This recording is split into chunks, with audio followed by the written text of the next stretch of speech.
Get to Ireland in just a moment, but Kenny Cunningham, we may start with Liverpool. What a wobble this is, 3 defeats in the last 4. Are you seeing one particular reason why this is happening to them at the moment?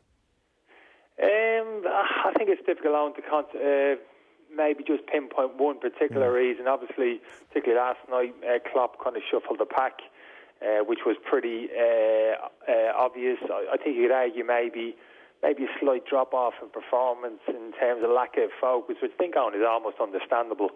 Liverpool have been playing at such a high level now, you could argue, for the past 12 months, let alone since the start of the season. It almost wouldn't be human if there wasn't to be a slight kind of drop-off in terms of performance at times, particularly now the league is pretty much done. We all know that it's only kind of a matter of time. So I'm just hoping it's the case that the Liverpool players are just kind of regrouping almost mentally prior to this all-important Champions League return leg against Atletico next week. Hopefully that's the case.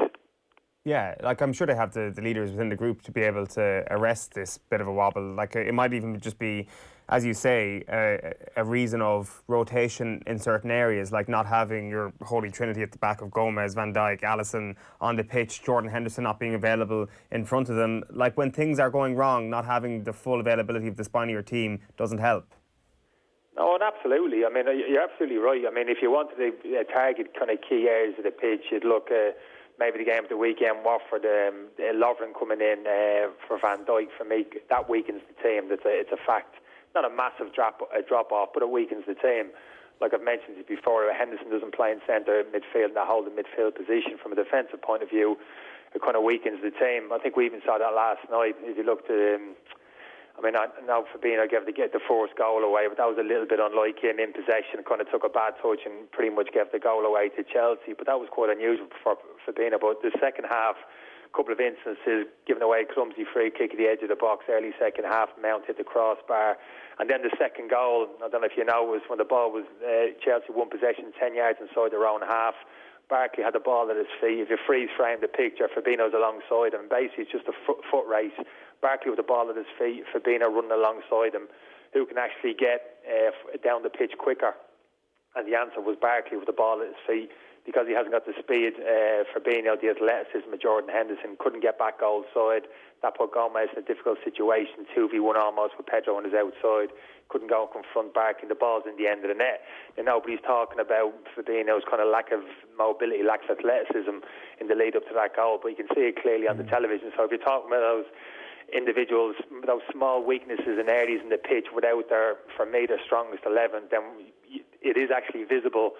And you can see it. And I mean, I'd argue as well that kind of high Liverpool line, which had been evident all season. I think we've spoken about it a couple of times, even actually the very start of the season. The first game against Norwich, it was interesting in terms of that high Liverpool defensive line, which is a great thing because it gets the team up the pitch and keeps everybody nice and compact. But the decision making sometimes, of when to hold the line and when to drop into the space, they don't always get that right. Didn't get it right at Watford at the weekend. The last goal started just getting played in behind Van Dijk and Lovren. And again, there was moments last night, especially second half, balls just getting played in behind, and Liverpool players just not sensing danger. So all those little things, small little things, hasn't hurt them dramatically. Clearly, all season they're going to be league winners, but things you have to be careful for, particularly Champions League knockout competition against the best in the world. Any kind of these small frailties invariably get exposed. So Liverpool just have to be very careful. 35 long passes from Chelsea last night. They clearly targeted the exact thing that you're talking about there, the sort of weakness that they might have if you get the ball behind that back line. Yeah, absolutely. I mean, it's an interesting one. I'd love to be a fly on the wall in the Liverpool dressing room training pitch when the Klopp or his coaches sit down with Liverpool defenders and they assess their performance, particularly that defensive line, and what they talk about. I mean, clearly they encourage the team to get up the pitch and squeeze, as we've seen. That leaves a lot of grass in behind. That's no problem. But for me, it's the decision making once you squeeze the pitch and you hold your position. What happens after that? When do you keep your defensive line, and when do you drop? And too many times this season, I've seen the likes of Van Dijk, Gomez, and Lovren, whoever it was, stood facing up the pitch on almost like flat when they should be on on the side, actually looking towards their own goal, almost anticipating that ball in behind. Sometimes you don't have to drop down. Obviously, if you've got an opposition player 2 yards offside, no need to drop in there. He's already in an offside position. You can hold your defensive line, and that's a cheap offside. But there's some good players out there who can time their runs in behind, and people can put good quality, can put the balls over the top. We saw the West Ham game the other week. The West Ham signing late in the game. Jared, the new signing, got played in behind Dyke late on, high defensive line. They got away with it. Alisson, great save, which he has done on a number of occasions. I think Liverpool need to get that right on. I still think potentially it could cost them. That's what the likes of Van Dijk and Gomez in particular have. All the defenders have to take responsibility. Communication, good information, squeeze, drop. Just the basic stuff on it really does help. Checking your shoulder, taking pictures all the time, who's making runs, being aware of people around you. They're kind of good, sound defensive principles. But at times, Liverpool just get a little bit lax, thinking, well, we'll squeeze the pitch, we'll be fine. You know, we're good runners, we can all run, we'll get back if there's a danger. Well, the fact is you won't. It doesn't matter how quick you are. If the delivery of the ball over the top's good enough, the timing of the run is good enough into the space in behind, you won't get back. So Liverpool just have to be careful with that.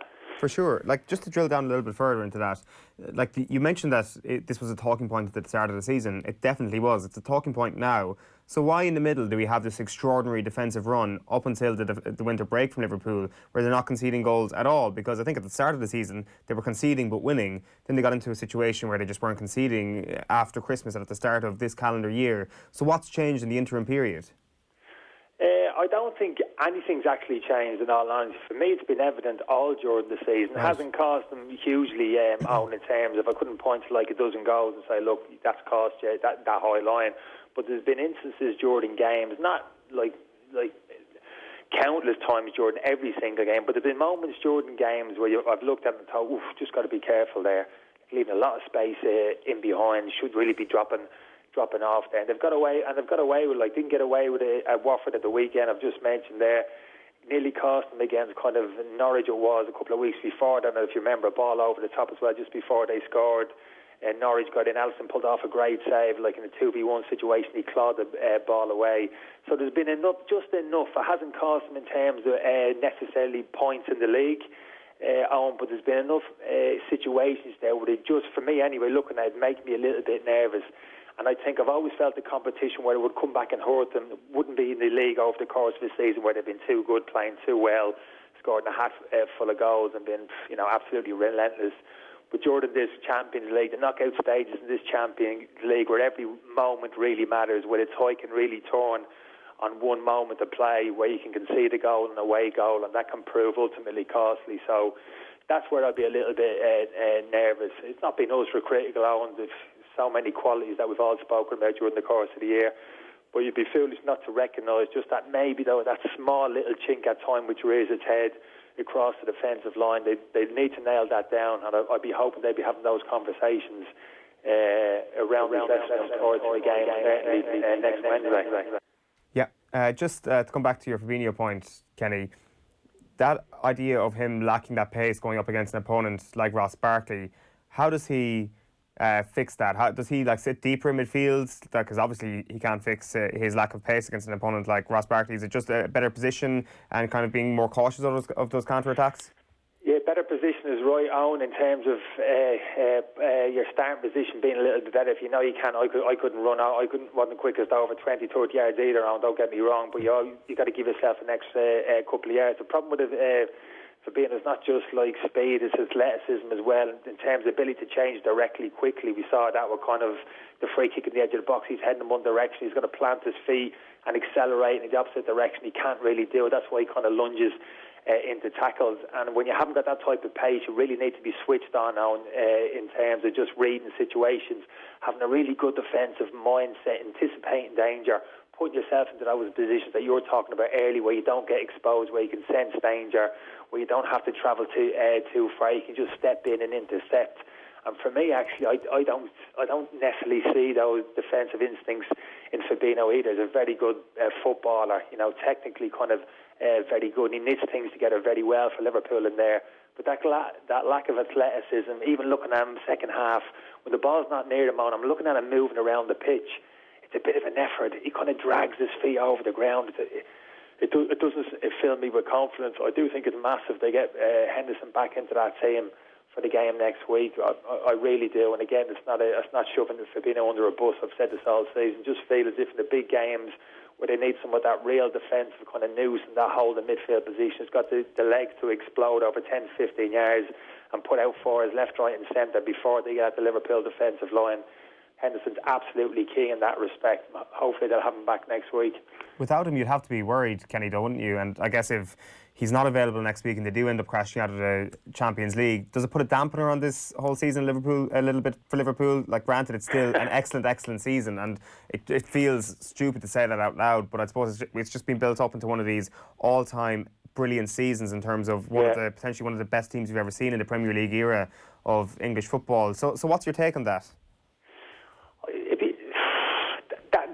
I think that's the kind of overriding feeling. I think when they get closer to the league title, when they're 2 games away, 1 game away, and the atmosphere is electric around Liverpool and Anfield, the place is going to be absolutely rocked. When that league title eventually comes, I think that'll surpass absolutely everything, any kind of little disappointments along the way, even if it's Champions League elimination before them. I think that'll override everything. I mean, the joy amongst the supporters, the atmosphere, it'll be absolutely electric.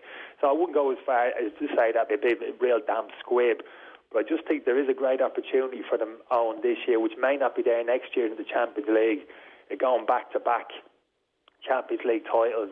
Every team playing at their best in this competition, the Champions League, at the moment, for me, Liverpool have the edge over absolutely everybody. But the Champions League at this stage of the year is always about finding your form at the back end of the season. Who can hit top level in terms of performance in kind of February, March, April, and May.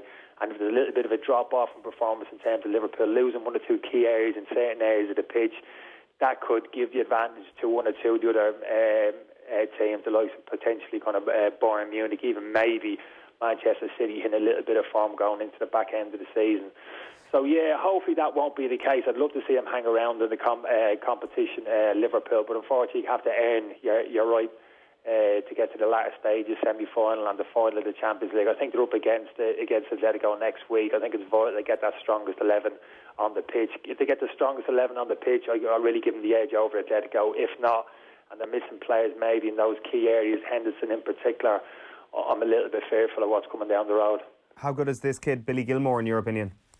Oh, wow, what a breath of fresh air, Owen. Absolutely love watching him play. Talking about Liverpool, that kind of midfield position, like maybe slight weakness when Henderson's not on the pitch. For me, it's the biggest problem Chelsea have had all season, particularly with Kante not being playing at the holding midfield position, not having somebody in there who can kind of not only get on and play the ball forward, but actually quite aggressive, can make tackles, track runners, that type of all-action centre midfielder.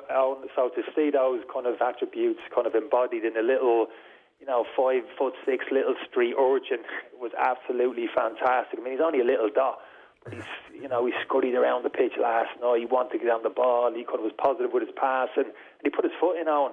He was making tackles. This young fella was amazing, tracking people, real all-action performance. It was a breath of fresh air. I didn't think he was this good. I'd heard about him. I've seen small little bits from play. This is the first time I've seen him live from the start. Absolutely blown me away, someone so young. And it's exactly, not only that for him personally, a great night for him personally, but it's actually exactly what Chelsea need, that all-action type of player in central midfield, because they haven't got it with Kovacic and Jorginho. They're weak in there as well, players who can't defend, can't tackle, can't track runners. It was a breath of fresh air watching this kid this morning. Lampard spoke about he deserved his opportunity. It wasn't just a case of giving the young fella a game. He'd earned it. He certainly earned another place in the starting lineup for the weekend for me with that performance. It was amazing. Yeah, he was absolutely sensational. Just a quick word in Ireland before we wrap up. Kenny, obviously, Nations League draw made yesterday. We'll wait till later in the year to get your full-blown preview on all our opponents. And that the big line coming from yesterday was that Seamus Coleman is definitely going to miss the Slovakia game. It's a pretty big blow. As much as Matt Doherty is a fantastic replacement, you don't want to be losing your captain at this moment. Yeah, it is a blow. A lot of talk between potentially who would have played in that right-back position, Seamus or Matt. But I think most importantly, just to lose Seamus' kind of presence around the dressing room, it'll be a blow. Owen, he's our captain, big personality around the dressing room. You can even see the way he's carried himself at Everton this year. Always hasn't been a first-team regular. But you can see he's still very influential around the squad. Shows the right type of attitude, very professional. So, yeah, it'd be a little bit of a blow even not to have him around the squad. I just wonder whether he'll travel anyway. That might be the case. He may come over and be part of it. I hope that's the case. I'm sure that would help the lads. But you're right. In Matt Doherty, we have a player who's playing and has been probably for some time at the height of his game. Some of his stats in terms of assists and goals now for a full back, albeit a wing back, Owen, are off the radar, and he could be a big asset for us. Yeah, in the game against Slovakia, away from home in terms of maybe slight counter-attack breaking from deep. He's as good as anybody. Those raiding runs down the right-hand side. So if he does play in that right wing-back position, which is looking likely, it's going to be a massive asset for the team during that game. He plays with such confidence, he won't be overawed by it. And his performances of late in an Ireland jersey suggest he's feeling very comfortable now in an Ireland jersey. So if that's the case, I'm looking forward to seeing him play. He could potentially be our match winner, even from that kind of right wing back position. Absolutely. In terms of match winners, then, we've been speaking about strikers for quite some time now. Mick McCarthy says Troy Parrott's not going to get his chance. I think that's fair enough, to be quite honest with you, Kenny. But David McGoldrick scoring his first goal of the season last night, that could prove to be one of the key threads of form going into later on this month. Yeah, absolutely. I think it does help in terms of players' mindset, own confidence levels going in. And I think David's Mick's a big fan of him. I think probably regardless of that goal you're speaking about, maybe a couple of goals under his belt, probably wouldn't have affected Mick's decision making, because I think he probably would have started David. He had, if fit, I think he's had a reasonably good qualifying campaign. So I think he would have started regardless. But you're right, Owen, in terms of forwards in particular, always good to have forwards bouncing into the squad in confidence, scoring goals. Shane Long, if he's included, I'm sure he will. Rich vein of form as well at Southampton. He's been playing very well. And Mick's got some good options high up the pitch. It'll be very interesting to see which way he jumps in terms of his selection in those kind of central and wide areas of the pitch. James McCarthy hopefully as well will be available. So that's all we can hope for, Kev. We have everybody fit and available for the game in Slovakia. And I'll be reasonably confident. I just think it's the type of game we can go there and show that kind of defensive resilience and solidity that previously, historically, we have done.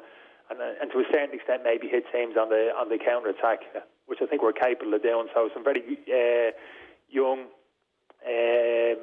players available to make inexperienced players with young lads with some great talent as well banging on the door.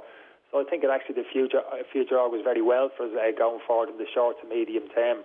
But I'd love to see those younger players in particular get the stage to play their football at European Championships in the summer. So hopefully Mick can do the trick for us over the next couple of weeks. But I'd be reasonably confident if we can get the majority of that squad fit and available. Good stuff. Kenny Cunningham, thanks million for taking the call. Cheers, Al. Kenny Cunningham there on the line, reviewing last night's loss for Liverpool at Stamford Bridge, 2-0 the final score in the FA Cup. It is coming up to 8 minutes past 8 on this Wednesday morning. Plenty coming up over the next hour on OTB AM. Brian Howard, Dana Finn in studio, Irish striker Rihanna Jarrett, and Phil Egan is up next with our top 5 stories of the morning. OTB AM. This is OTB Sports Radio.